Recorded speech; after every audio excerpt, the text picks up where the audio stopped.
प्रश्न नंबर 12 है अपना 12वां प्रश्न कि ऐसे प्रथम 40 धन पूर्णांकों का योग ज्ञात कीजिए जो 6 से विभाजित है। 6 से विभाजित होने वाले अपन को 40 धन पूर्णांकों का योग ज्ञात करना है। तो 6 से विभाजित होने वाले इसका मतलब क्या हुआ, जो 6 के पहाड़े में आते हैं वो पूर्णांक। तो हमारी एक समांतर श्रेणी बनेगी एपी, क्या बनेगी 6, 12, 18, 24 इस प्रकार ये 6 के पहाड़े चलते रहेंगे। तो समांतर श्रेणी क्या हो गई अपनी 6, 12, 18 और 24। अब इस समांतर श्रेणी के प्रथम 40 पदों का हमें क्या निकालना है, योग निकालना है। तो कैसे निकालेंगे अपन, सबसे पहले अपन यहाँ लिखेंगे प्रथम पद। प्रथम पद ए बराबर कितना दिया है 6। समांतर श्रेणी का कोई भी सवाल करते हैं सबसे पहले अपन प्रथम पद निकालते हैं, उसके बाद में सार्वंतर डी। सार्वंतर डी निकालेंगे, कैसे निकालते हैं, दूसरे पद में से पहले पद को घटाएंगे। 12 में से 6 घटाया कितना बचा, 6 बचा। प्रथम पद आ गया और सार्वंतर आ गया। अब निकालना क्या हमें, 40 पदों का योग। तो 40 पदों का योग निकालेंगे। 40 पदों का योग सूत्र क्या होता है योग का, Sn बराबर n बटा 2 कोष्टक 2a plus n minus 1 into D. n की जगह पर कितने पदों का निकालना है, 40 का। तो n की जगह पे अपन क्या लिख देंगे, 40 बटे में 2। a की जगह पे प्रथम पद क्या है देखो 6, n की जगह पे वापस 40 माइनस 1, d की जगह पर d सार्वंतर अपना कितना आया था 6। अब इसको हल करेंगे, 40 को काटेंगे 2 से, 2 का भाग दिया 4 में, 2 दूनी 4 यानी कितनी बार कट गया ये 20 बार। अंदर जो है इनको गुणा करेंगे, 2 और 6 को गुणा करेंगे, 2 6 12 प्लस 40 में से 1 घटाया 39 बचा। 39 को अब 6 से गुणा करेंगे, 39 गुणा 6।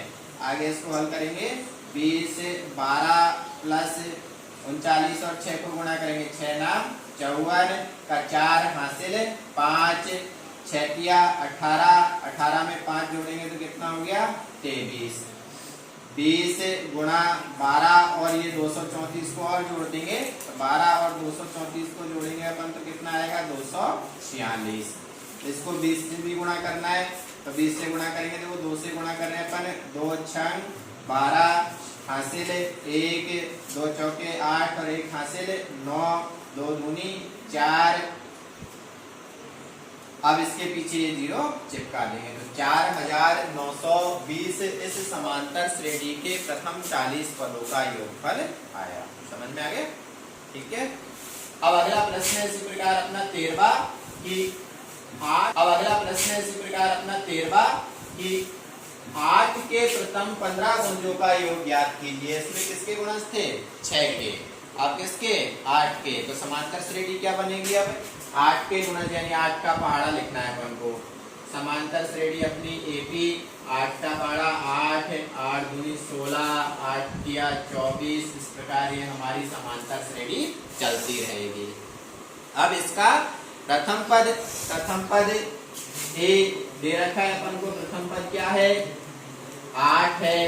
फिर सार्वंतर निकालेंगे डी, कैसे निकालेंगे, दूसरे पद में से पहले पद को घटा देंगे। 16 में से 8 घटाएंगे तो कितना बचा 8 बचा, ठीक है। अब निकालना है इसके 15 गुणजों का योग। 15 गुणजों यानी पदों की संख्या कितनी है, अब 15 है। पदों की संख्या 15 है तो n का मान यहाँ लिख लेंगे अपन, n का मान क्या है 15। अब योग निकालना है तो योगफल का सूत्र लिखेंगे, Sn बराबर n बटा 2 कोष्टक 2a plus n minus 1 into D. मान लिखेंगे यहाँ पे n की जगह पे कितना 15, S 15 बराबर n की जगह पे वापस 15 बटे 2 कोष्टक 2a पहला पद 8 प्लस n की जगह पे 15 माइनस 1 d की जगह पे d का मान 8। 15 बटे 2 ऐसे कैसे, क्योंकि 15 2 से कटेगा नहीं।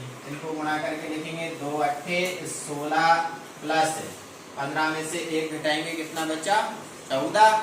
अब 14 को 8 से गुणा करेंगे, 14 8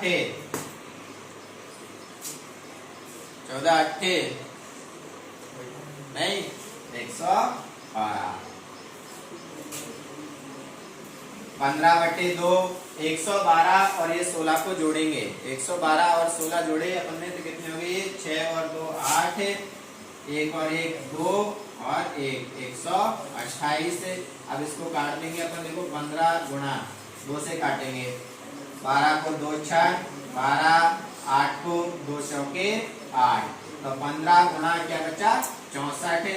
इनको गुणा कर लेंगे, 15 को 4 से करेंगे, 15 चौके 60 की 0 हासिल 6, फिर 15 छंग 90, 90 में 6 हासिल और जोड़ेंगे तो 90 और 6 कितने हो गए?